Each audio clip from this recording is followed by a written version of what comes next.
And let's go back to there and share screen. Okay, we're up and running. Good things are happening. We need more. We need more good things. So we are going to start our 3-step program. We are in a very exciting stage of the story of the Torah. We restarted from the beginning, and we're up to Parshah Chayei, Sara, as we just said. But before we get there, let's talk about what's special on this week's calendar. What is special on this week's calendar? Every week we say, it's not so special this month because it's the month of Mar Cheshvan, and we cannot compare to the months full of Yomim Tovim. Tishrei, we had Rosh Hashanah, Yom Kippur, we had Sukkot, Simchas Torah. But actually, there's a lot to talk about in this week. Starting off with the 17th day of Mar Cheshvan we are on today, which is the anniversary of, not such an exciting story, but, not just a happy story, but a very exciting story. It's the story of when Noach finally made it into the Teva. Noach entered the ark. And the reason why Noach entered the ark, we read about it a couple of weeks ago, was because it started raining. And it started raining heavy. And Noach knew that Hashem had told him when it starts raining, it's going to be the flood. And that was on the 17th day of Mar Cheshvan, which is today. And of course, we know that the end of that story is that when Noach gets out the ark, he is told by Hashem, this is the last time it's ever happening. We're never again going to have a flood that will just drown the whole world, because Hashem created a renewed idea of teshuvah. It's never too late. Since the flood, since the Noach and the Mabul, that's changed.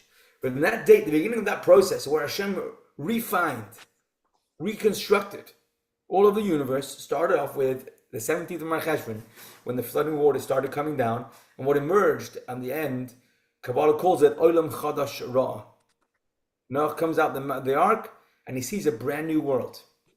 It's not brand new because he landed in a different planet.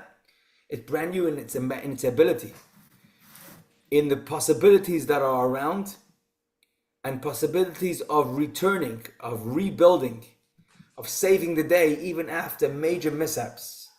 It's important to say it as it is. When people make mistakes, it does get messy. That's what mistakes are. Mistakes are mistakes. They're messy. And that mess, Hashem says, is redeemable. So if I say to myself, I can't believe I made such a terrible mistake. Don't give me this teshuvah business. This is so terrible. That's exactly what we're talking about when we say we can come back. Yutzai Mar Cheshvan, it's this week. Whatever things we think we missed out on, that's what we're talking about. So it's one major highlight of this week, and it's a biblical highlight because it's from the time of way back when, of Noach, all the way in his 10th generation of creation. But much closer to recent history, if you like, or history in the making, is the coming up this week is the Chaf Mar Cheshvan, the 20th of Cheshvan, which carries in it very, very important days, anniversaries. We start off the one which is closer to our current day and age, and that is it's going to be the yahrzeit of the former chief rabbi, Rabbi Sachs, Olav Shalom, who made tremendous inroads and gifted our generation with a lot of insight into our own selves, into our own journey, gifted Yiddishkeit of this country and around the world, and gifted humanity with enormous amount of wisdom and applied Torah learning. It was a very strong Talmud of the Rebbe and of many other tzaddikim, and he managed to give an enormous amount back to us as a society, and certainly us as a country here in the UK, and it's a special day, Chaf Mar Cheshvan.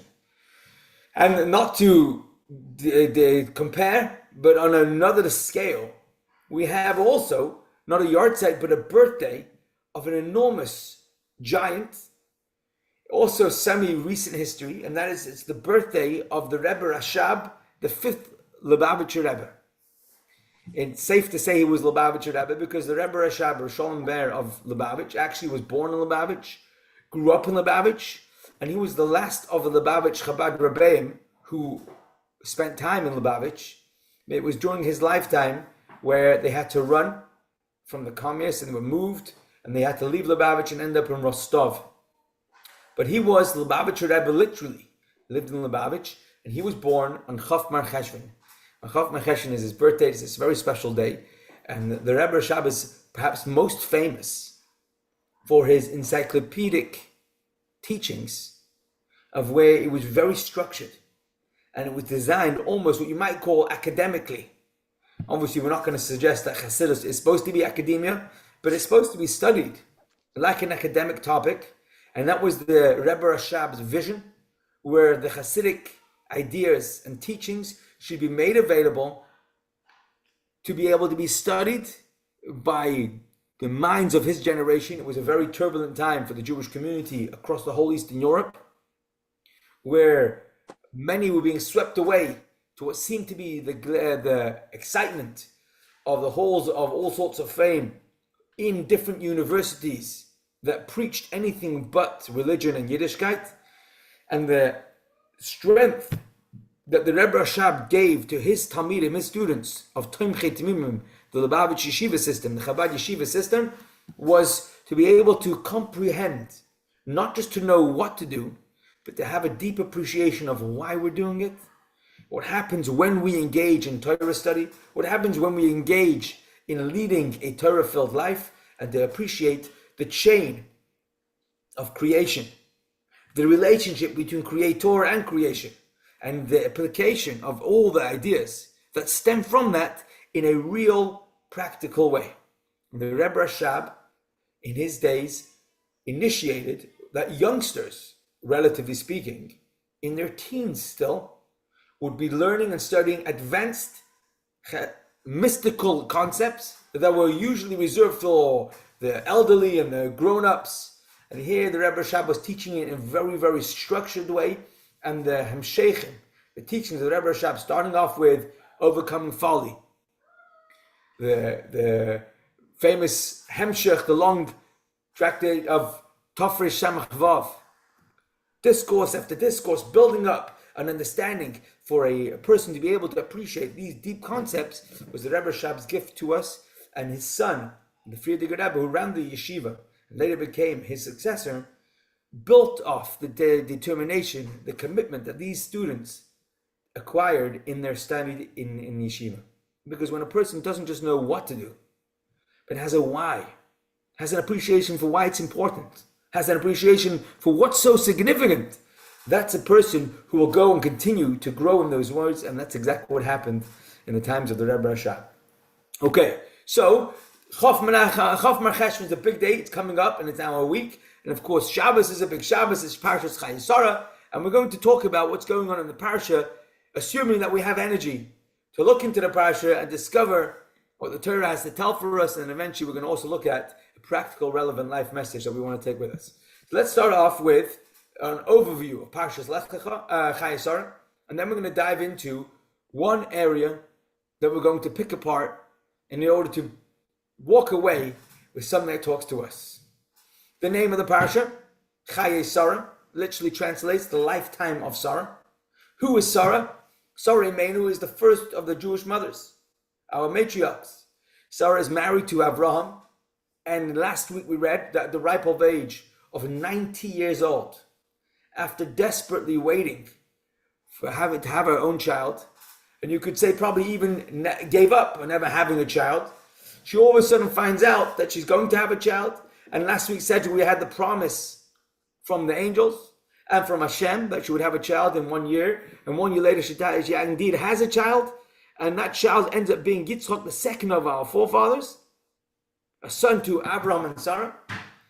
And at the end of last week's parasha, we read how Hashem tells Abraham, when his son is 37 years old, to take his son and offer him up as an offering on the altar.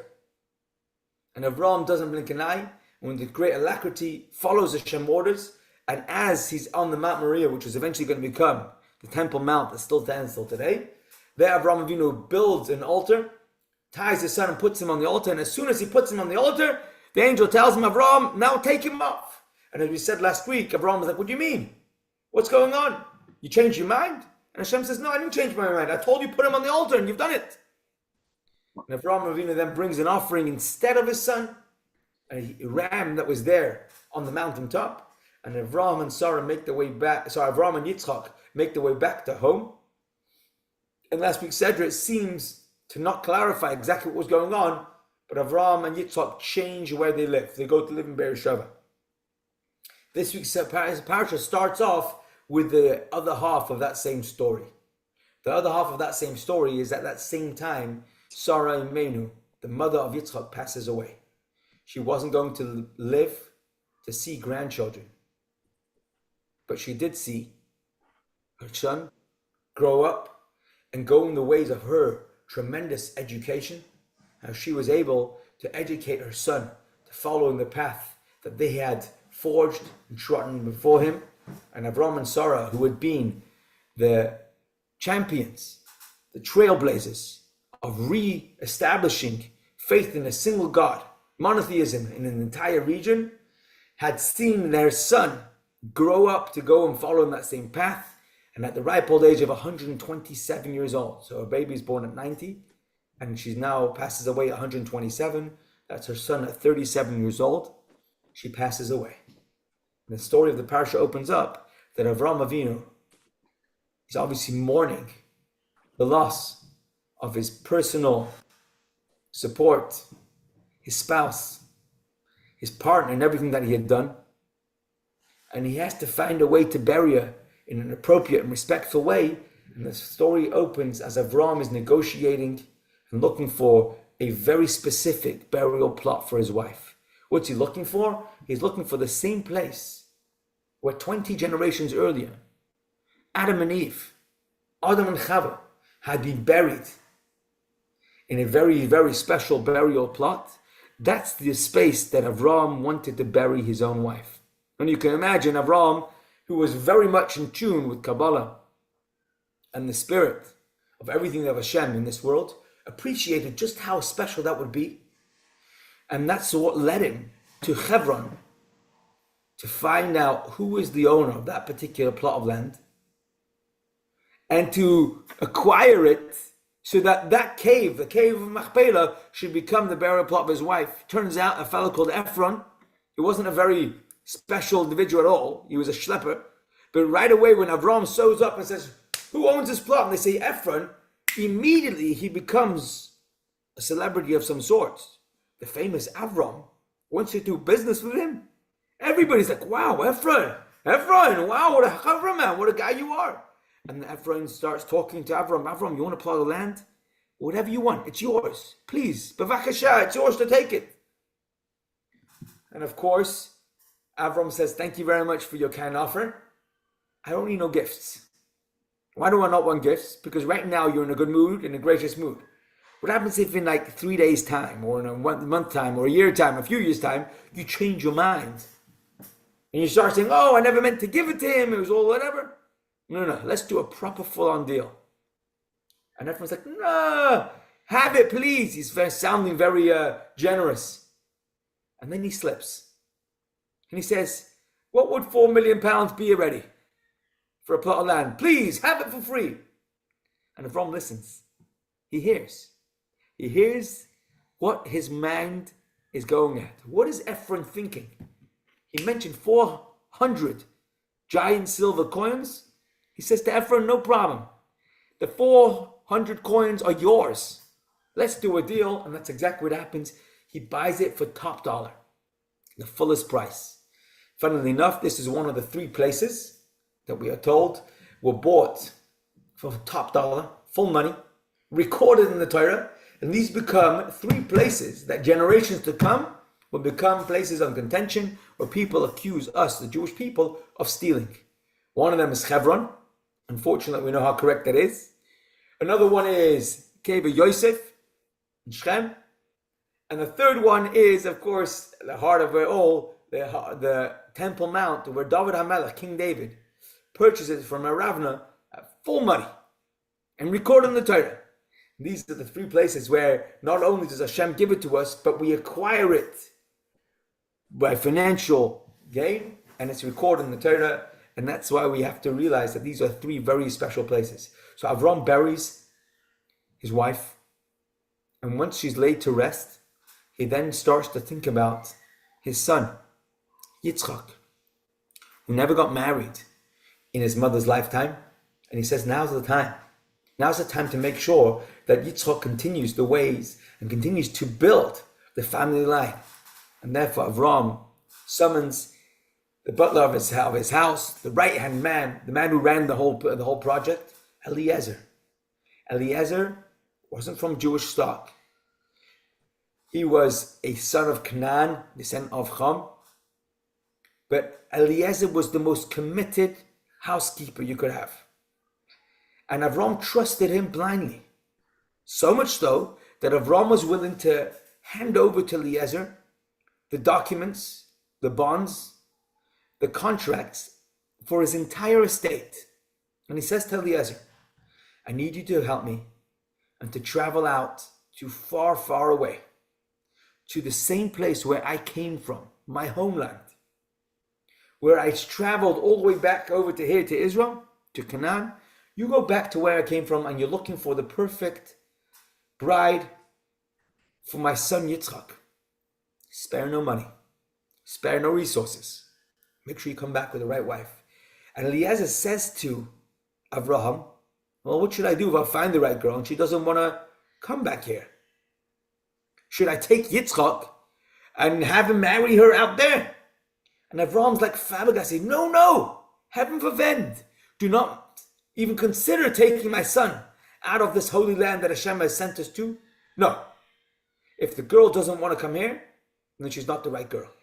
We'll have to find someone else from one of the locals, either from Ishmael or from the local family, from Aaron's family. We cannot afford to even consider letting Yitzchak, who's been up on the altar, such a special, holy son of mine, cannot even consider leaving the Holy Land.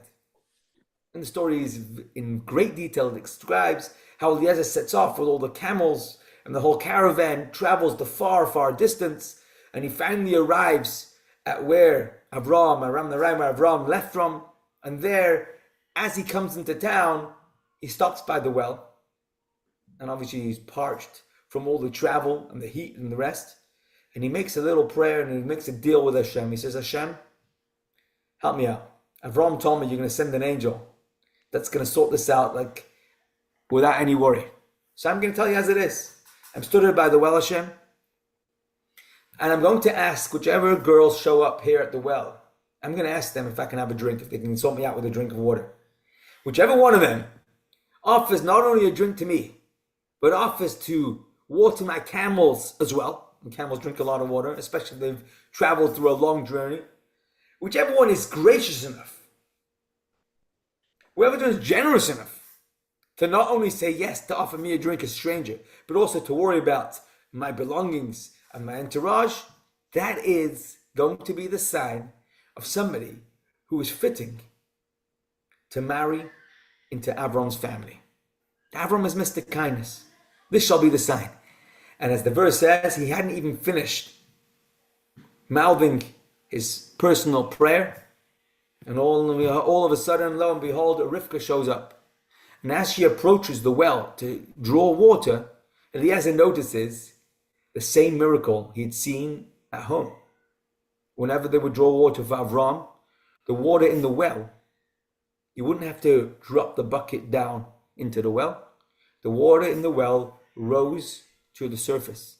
And there he is standing and he watches this girl, very modest, walking over to the well and drawing water. The water again rises to her. This is his girl. He walks straight over to her and he says to her, young lady, could I get a drink? I'm parched. She's like, of course you can get a drink. And let me water all your animals for you too. It was his answer. He didn't even ask her name. He didn't even ask her who she is. He says, you are it. And he hands her a gift of jewelry that she will be the bride. And of course he backs it up with asking who she is. And of course, this is Rivka, the son of Besuel. And he says to her, can I come home? And he tells her the whole story. And the Torah elaborates once again how he's sitting for dinner at Besuel's house. And he gives them gifts. And he tells them the whole story. And he tells them that he's here for. And they can't get over it. This is amazing. And Besuel says, yes, the hand of Hashem has clearly been there and led you directly to our daughter. And she would be a very good match. But he tries to delay and tries to figure out ways to be able to get more out of him. Until eventually, The pasuk doesn't say this. Rashi points out that Basuel, who tried to poison Eliezer to try and get all the wealth without having to forgo his daughter, is killed by a malach and dies that night. But in the next morning, this Rivka, her mother and her brother, send her off after asking her what she would like. And of course, she's a righteous woman. And unlike her brother and her father, she's looking for truth. And she right away agrees to travel. And that's exactly what she does. They get onto the camels and they travel the whole way back. And as they roll back into town, they meet Yitzchak out in the field as the sun is in the afternoon. And Yitzchak is out there praying the afternoon prayers, thanking Hashem. And Rivka modestly slips down off the camel and asks Eliezer, who is this? Turns out this would be her husband. And Yitzchak welcomes her into the tent. And as he welcomes her into the tent, he finds that he's feeling much more at ease for the loss of his mother. And he finds that this is the person he can relate to. And they get married. And the verse tells us the only time in the whole Torah that we read this, where we are told that Yitzchak loves his wife. It's an interesting expression for the Torah to use, and is comforted over the loss of his mother. And that's how Yitzchak and Rivka formed the first shidduch, the first marriage recorded in detail in the Torah. And this becomes the founding continuation of the Yiddish people. As Avram has now married off his son, he then turns to his own life and remarries Hagar under the code name now Keturah, and goes on to have 6 more sons with Keturah. And in the end of the Parshah, we read how Avram will eventually pass away at the age of 175 years old, when his 2 eldest sons, Yitzchak and the even elder one, Yishmael, bury Avraham next to Sara in the cave of Machpelah that he himself acquired at the beginning of this week's Sedra. So it's a loaded Parsha, a lot of drama, a lot of story, and a lot of meaning to it. If I remember correctly, we've done a shir on almost every part of this Parsha going over the years, but tonight we want to focus on one particular area, and we're going to focus on the choice that Avraham makes of who should be his son's bride. Not so much of who it's going to be, but where he's willing to accept to look for a bride. Best case scenario, and how Avraham considers second case scenario. Plan B. We're going to mainly focus on plan A. What was Avram's prerequisites? What was his basic requirements that would allow him to accept, whoever this may be, for his son, who we have seen he was extremely protective over? And as we read the Torah, that Hashem orchestrated that every single one of his requirements were filled with flying colors. But let's zoom into this particular area and walk away with what it could talk to us, not so much on the shidduch side of things, but much more about what it is we're looking for in our life. What is it that we're looking for in our personal life? So this is the question we start off with. I'm going to take a moment, if you guys read the question with me, and we're going to ask anyone who has feel comfortable to speak up, and then we'll lead it into the next question. Many of us visit Israel, either in person, or on Zoom, or on videos, or on the news. Whenever we can. We love it for many reasons. Question mark is, what makes the land of Israel special to you? Now, this is no right or wrong answer. Whatever your answer is, your right answer. If you can share in one sentence or less, what makes the land of Israel special to you? You got to unmute if you want us to hear it. The people of Israel are us, and we are them. Oh, can I say it's home? It is home. That's something else. You were saying the people of Israel. The people, yeah, they are a part of us, and we are a part of them because we are one. Brilliant. We are them and they are us. Fantastic. Yes. One up. Anyone else want to weigh in this one? Go, Sylvia. Well, it's a history. And so we can look in the Torah and we can look in other sources. But the beautiful thing about it is we can actually go and see it. Oh, be part of it. living history. Be a part Yeah. of bring the past into the current. Mm. Amazing. Okay, so we've got two things. First of all, And it's Jaffa people. oranges. No, Jaffa seriously, oranges are very good. Let me just tell you, Jaffa oranges are very tasty. I'm not sure. seriously, I had oranges in Israel, in Jerusalem. And every time I think of them, I crave them. And the nearest oranges to the ones I got in Jerusalem are Marks and Spencer's, but they're not the same. So if you know anyone going to Jerusalem, they can bring me a kilo back. Yeah. Okay, amongst other things, I would say it's definitely up there. Falafel also, very good. They got great falafel out there, let me tell you. What else do we love about Israel? Anyone else? Every pavement you walk on is a part of something Oh, from so many thousands of years ago. You are just walking on what makes us us. It's amazing. It's absolutely. it's a very poignant place everywhere you go, particularly Jerusalem. But Yes, it's just amazing. absolutely. Absolutely. Yes. We got, so I think this circles a little bit back to what Sylvia was saying as well, where it's history, but you're Yeah. actually walking on the same roads Yeah. that our great grandparents, that the prophets walked. Yeah. This is, yeah, it's tremendous in that sense. And perhaps you could add to that also the Kedusha, the holiness, Mm. the godliness that's there and Mm. present. So it's also history and it's also godliness and it's also us. This is who we are. So there's tremendous amount to love about Israel and it is a very special place. We're going to remind ourselves just in the sense of where Abraham is in the storyline of our Sedra. And we're Mm. going to point out something very interesting. Amram Avinu was not born in Israel. And well, Israel didn't exist then, so it was called Canaan. But we're going to call it Israel, right? You'll have to bear with me. For the sake of today, we're going to call the land of Canaan, we're going to call the land of Israel, because that's what it was going to be called later, and that's what it's called today. The land of Israel was not Abraham Avinu's homeland. Like we read 2 weeks ago, Hashem tells him, leave your homeland, travel further away from you've already traveled, hundreds of miles, and make your way to Israel. Now, in our storyline, Avraham Avinu is in Jerusalem area. He's now gone to Beersheba. So he is in the Holy Land. This is where he is. Yet fascinatingly, when he's looking for a wife for his son, Mm. he says to Eliezer, turn your sights the other way. Yeah. Why would Avram select his daughter-in-law from Haran if he's in Israel? And what makes it a little even more interesting is that he wants the girl to come from Haran, but he wants to make sure that she comes from Haran back to Israel. He will for sure not allow his son to leave Israel. So it's not like he doesn't like Israel.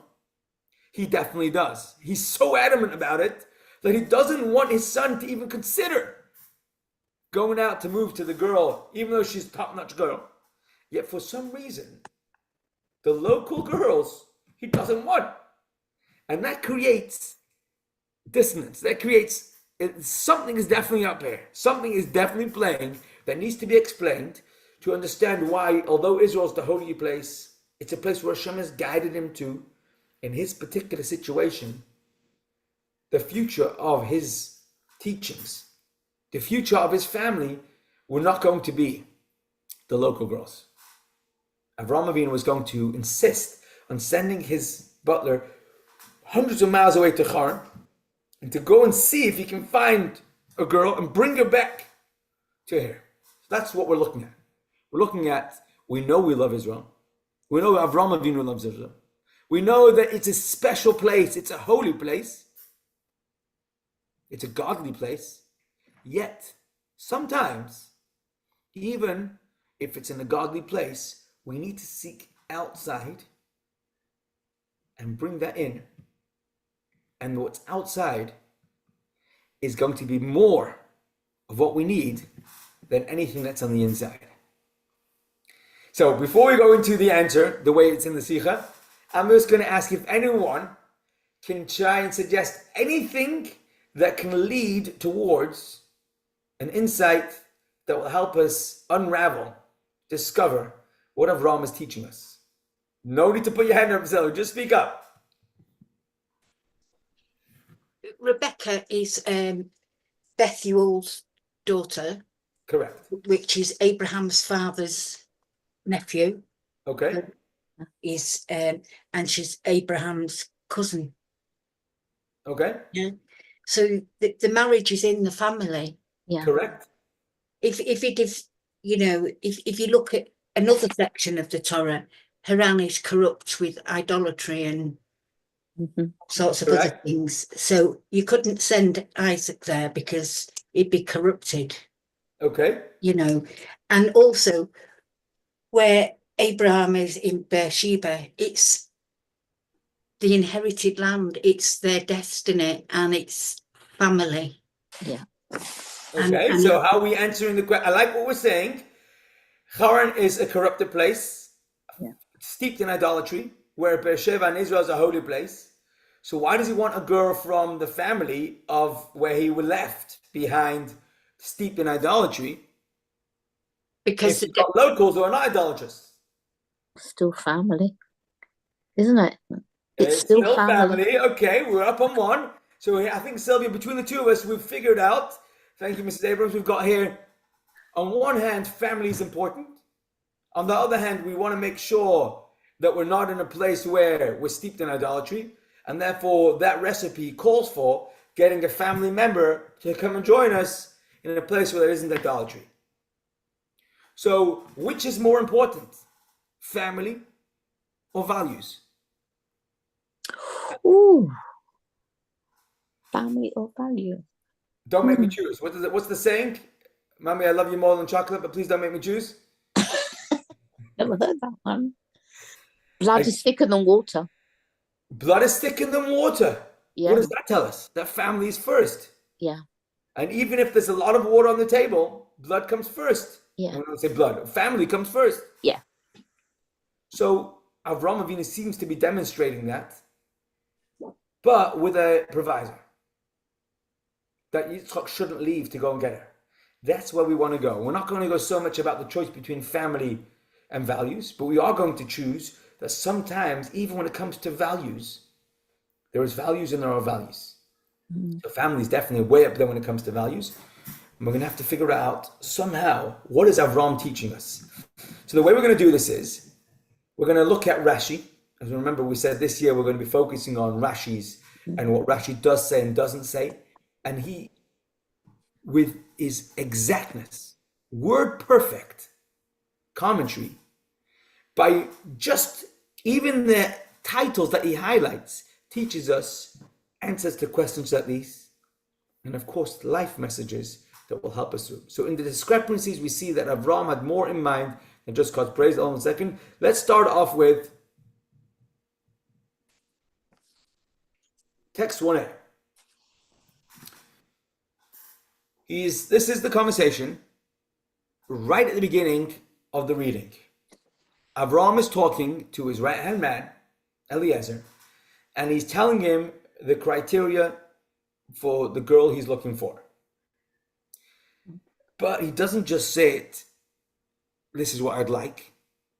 He makes him promise, makes him take an oath that he's not going to take the wrong girl, he's not going to pull a fast one, and then he's going to make sure he knows exactly what it is that we're looking for. I will have you swear by God, the God of heaven and earth, that you will not take a woman for my son from amongst the daughters of the Canaanites, among whom I dwell. Rather, travel to my land and birthplace and take a wife for my son Isaac from there. Okay, I'm going to ask you to notice. Avram Avinu wants his right-hand man to make a serious promise, an oath on the highest level, and therefore he makes him swear by God. How does Avram choose to describe Hashem? I want you to swear by God, the God of heaven and earth. The God of heaven and earth. Interesting. And Rashi points out that later in that same conversation, our Eliezer continues to say, well, what happens if she doesn't want to come back? And Avram says to his servant, Hashem will help. He's helped me until now, and he'll continue to help me. But for some reason, when he talks about Hashem helping me, and he will continue to help me, he describes Hashem slightly differently. We're going to read the pasuk, and we ask you to notice how he describes Hashem slightly differently. This is verse 7. That was 2 and 3, or 3 and 4, and this is 7. Hashem, the God of heaven, who took me from my father's home and the land of my birth, and who spoke to me and promised to give me this land to my children, will send his angel before you, and you will take a wife for my son. From there, be confident. Trust Hashem. Hashem is trustworthy.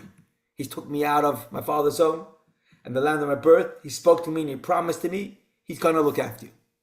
But see the first few words? How does he describe Hashem? God, the God of heaven. Where's earth? The God of heaven, not the God of earth. What's going on? And Rashi points this out. And Rashi tells us in his word perfect commentary that actually in this little nuanced difference, the God of heaven and earth, Avram is alluding to the answer to Eliezer's question. Eliezer's question is, Avram, you're making me so crazy to travel. Oh, man, I'm going to do it for you happily. But we're making ourselves so crazy to travel all the way out there to get the girl because the locals are no good. Yet in the same sentence, you're telling me that the locals are the only place that you're going to let your son live. So which is it? Are we in for the locals or are we against the locals? Do we want to get out of this country or do we want to stay in Israel? And this would have been Eliezer's crying out question. What's going on? It's so mixing up. So Rashi, in his word perfect commentary, points out that this little nuanced difference carries the answer to the question and also carries the lesson for us as we're learning a living Torah, a message for life. So let's see it inside and then we'll explain it outside. Rashi says the following.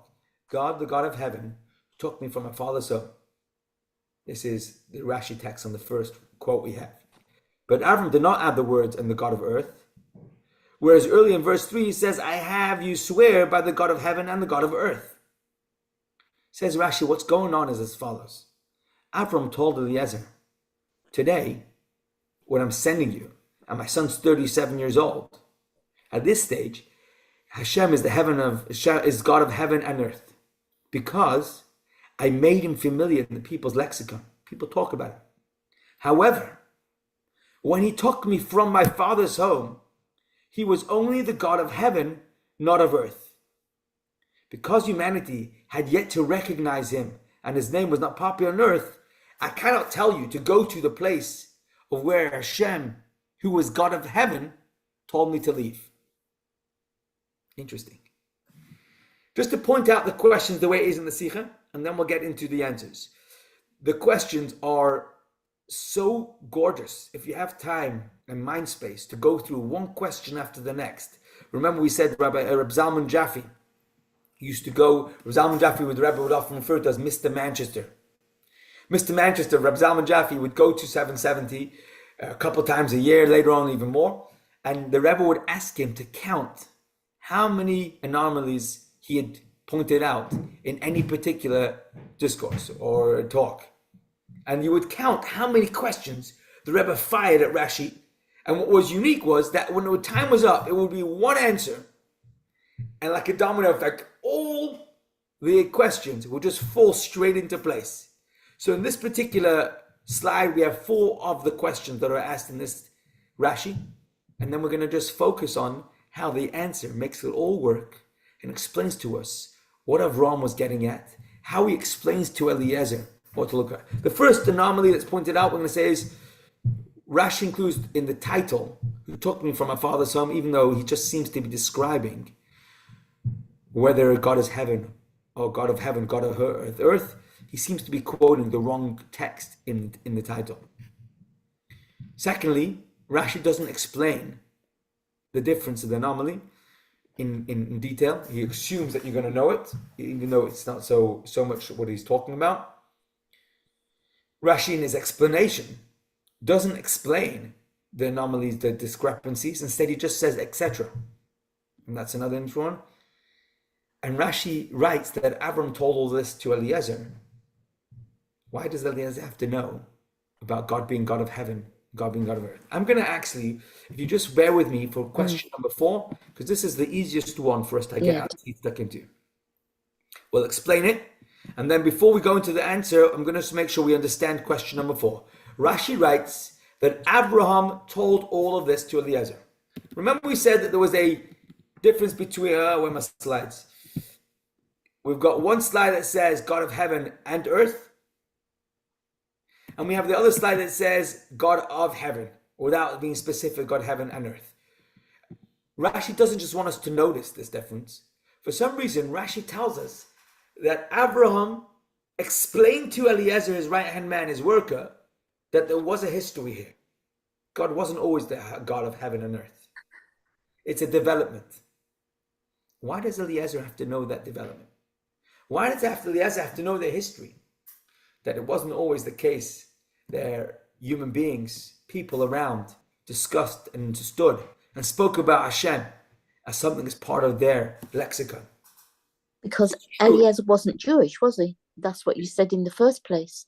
So I like to come back. Okay, good. And also, didn't Yes. Eliezer have a secret thing that he had a daughter and he'd quite like that daughter to be the wife? So Abraham was being very clear and concise in what he expected of him, because he knew if he wasn't, it could slip very easily. That's already one lesson for life. When it comes to marriages, be clear and concise. Say what you mean and mean what you say. Otherwise, things can slip and become backwards. Good. But just to go back, Eliezer, although he wasn't Jewish, was an absolute believer of the highest level. His name Eliezer of Damascus, we learned in last week's in Lech Lecha already, when he goes to fight the 4 kings. Eliezer is known as Damascus because he was the prime student and became the prime teacher in the academy of Avraham. Eliezer was like way up there in his commitment to Avraham and monotheism and Hashem. Eliezer was really a prime, which is why he thought that his daughter would maybe make a great bride. So Eliezer is way up there in believers, and yet Avraham wants him to remember that this wasn't always the case. Avraham was ahead of him. That's correct. For sure he was. But what we're going to say here is, you know what? Before we put it on the slide, let's just say what the answer is going to be, and then we'll unpack it on the text. The answer is going to be, Avram's telling Eliezer that this is news. It's not always the case. Hashem wasn't always part of how people think. Avram was telling him that back at home where you're going to go to in Haran, people haven't had the training that the locals here in Israel and Canaan have. We've been here campaigning, educating, teaching, engaging people for all these years, and we've managed to turn things around, and now you can safely say that Hashem is part of how people think. But when we left Haran, I was a young man, and then we left further. We haven't had the impact on the environment, on society out back in Haran, and they are still steeped in paganism and idolatry. And how is he telling this to Eliezer? Says Rashi, with one simple nuance change. He mentions Hashem is the God of heaven and earth when he's making the oath. But when he talks about where your destination is, he doesn't mention Hashem of heaven and earth. He does, however, say Hashem is God of heaven. Says Rashi, these little changes is Avram talking to Eliezer and explaining to him why he would like him to get a bride from way out there, not in Israel, leave our homeland, go away from here in order to find the bride, and at the same time, don't even dream of letting my son go out of the Holy Land. The environment here is where we need to stay. We must be immersed in this environment. But the person, the individual, the psyche of the bride-to-be can't be from the locals. must be from someone of their own family of the livestock, of our stock. So let's see how he's going to explain to this. And of course, the message is going to be, we'll explain it more again, but the message is going to be that there is value to the environment we're in, and there's value to who we are, as how we have trained, not just where we are, but how much it's become part of who we as a person is. And in that sense, the upbringing of family, the continuous training of a particular family, the character traits have value that's in certain areas, in certain regards, over important. I don't say the word Trump, but the over are more important than the environment we're in. So let's see it inside, starting off with a fascinating quote from the Kli Yakar. The Kli Yakar, a great commentary on the Torah, says the following: why does Avraham want his son to marry within the family? We just explained, actually, like you brought up, Eliezer was such an important student, such a committed believer, and he has a daughter who could make a great wife. But Avram is looking for more than that. The genetic nature, says the Kli Yakar, of parents is passed down to their children. This only concerns negative habits such as an overeating, lust, greed, envy, etc., that derive from our corporeal nature. Such traits are passed down to the next generation who emulate their forebears. Idol worship is different. This is the product of education, not genetic disposition. Therefore, Abraham was wary of the Canaanites who were lustful and succumbed to sins of passion. Though they refrained from idol worship, yet he welcomed his relatives whose only fault was idol worship. And this is very important. So often we hear this being said because we don't know what we're saying, but there's a lot of truth to it. We need to be a mensch. How do you say mensch in English? How do you say you've got to be, I don't know how you say mensch in English. You've got to be respectful. Yeah. You must, we have to be human. No, humane. How's that for a word? Okay. We have to be a person. And once we're a person, that person should now buy into one Eibishter, one God, faith, belief, trust, fear, love, simcha, do the mitzvahs. The starting point of who am I? What am I? My character traits. He calls it here the genetic nature. That's something that has to be inculcated, worked on, and passed down from parent to child. And from parent to child means that in my own life, the fact that I'm around people that are well behaved, that are menschlich, that are humane, isn't enough. I must make it part of who I am. Ingrain it into my personality. Because being around people who are humane is a great start, but it's not going to make me into that. And then there are matters of faith and behavior and choices that are not, as he calls it here, genetic nature. It's not the drives, the inner drives of the person. It's faith. It's developing a mindset. It's following a particular spiritual path. And that's different. And Avraham Avinu, in this particular context, is telling Eliezer, I need it to be family. Because this girl has to not only be comfortable in an environment of my household, this is going to be the matriarch of the future. And therefore, we need to make sure we're looking for somebody who their character traits are golden. Their character traits, their personality, what they do in their spare time, what they get excited about, what they're drawn towards. Even before we talk about the slightest mitzvah, even before we talk about the slightest davening or whatever else is going to be spiritual, their personality is worked on. It's not being left to free fall and to go wherever the heart's desire. We're looking for a girl who comes from a family that takes menschlichkeit, takes humanity, humaneness seriously, and puts effort into it. A human being is born with a very powerful drive to go all over the place. And with education, we learn to rein that in and to channel it in a good way. He says, Avraham, our local girls, as a society, don't get carried away with it. They don't bother with trying to exercise and educate their own humanity. And therefore, the local girls, good as they are, and however much they don't worship idols, and they daven to Hashem, but their personality needs to be on par.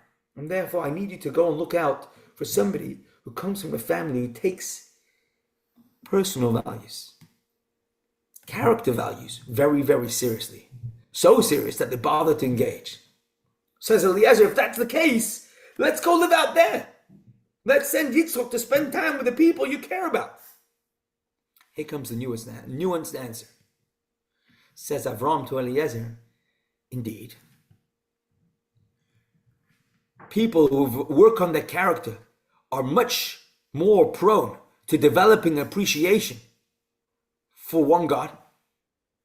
But at the end of the day, the environment does have an effect on faith. The environment does have an effect on trusting one God. And the environment also has an effect on what it's going to be like for this girl to be able to build a home that will be a beacon of light, a lighthouse for the entire world and the entire history to come.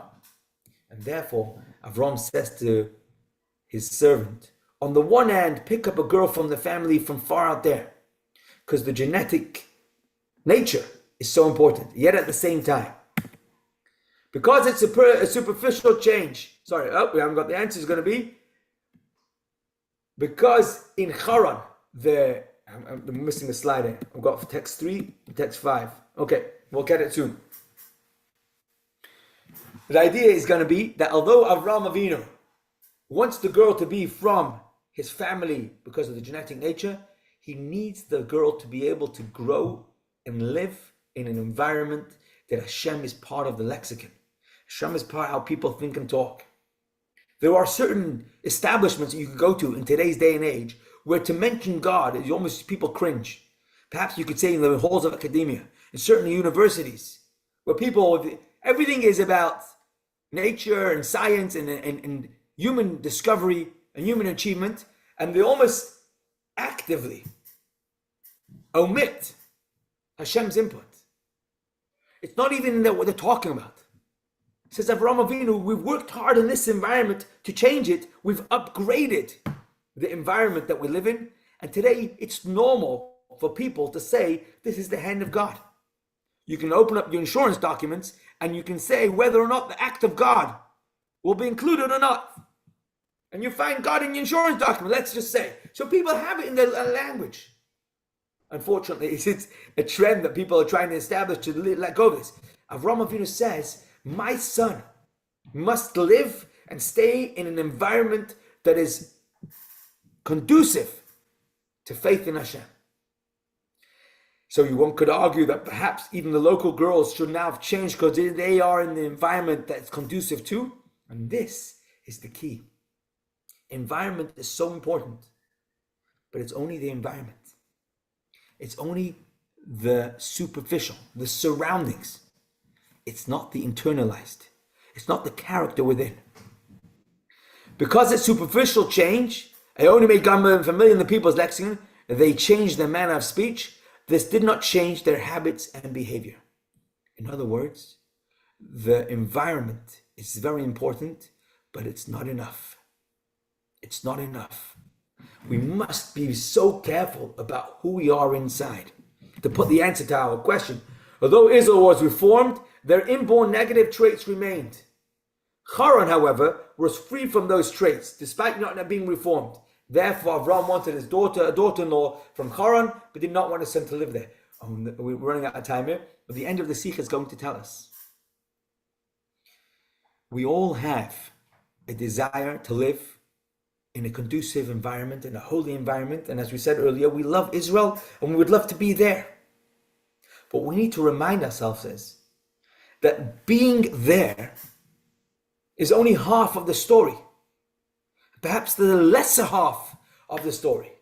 What's equally or even more important is to make sure that wherever we are, we're living Israeli style, or Eretz Yisrael style, Kedusha style, godly style, to make our character, internalizing that connection, doesn't take place only in a holy land. It takes place in our kitchen. It takes place when we're walking round the block. When we're doing mundane things and we invite Hashem in there, that's when we are becoming the character of Hashem. And then Hashem will help that our environment will follow suit. So we will develop a Eretz Yisrael environment. But it'll start within. It will start with making sure that the person we are, the genetic character, if you like, the makeup that we are churning up, should be something that would make Avram Avinu proud. How do we notice this in the Torah? We notice this from the change of saying Hashem, the God of heaven, versus Hashem, the God of heaven and earth. And the nuance that Rashi tells us, that Avram is talking to Eliezer. And he's telling this to Eliezer. Eliezer, you should understand what it is that I'm looking for. We, the descendants of Abraham, the descendants of this marriage, Abraham and Yitzchak and Rivka, is the message to us, a calling to us, to remind ourselves that of course we want to go to hang out in healthy environments. We don't want to go to places that are counterproductive. But all of this is in order that our character traits should develop and flourish in a way that makes us proud and Hashem proud. Thank you very much for joining with Mazel and Bracha. Look around for how we can bring Avram into our life, and it should be a blessed week, especially Chofman and Mar Cheshvan coming up. It should be a week of blessings and success in everything that we do. Thanks for joining, and Zayt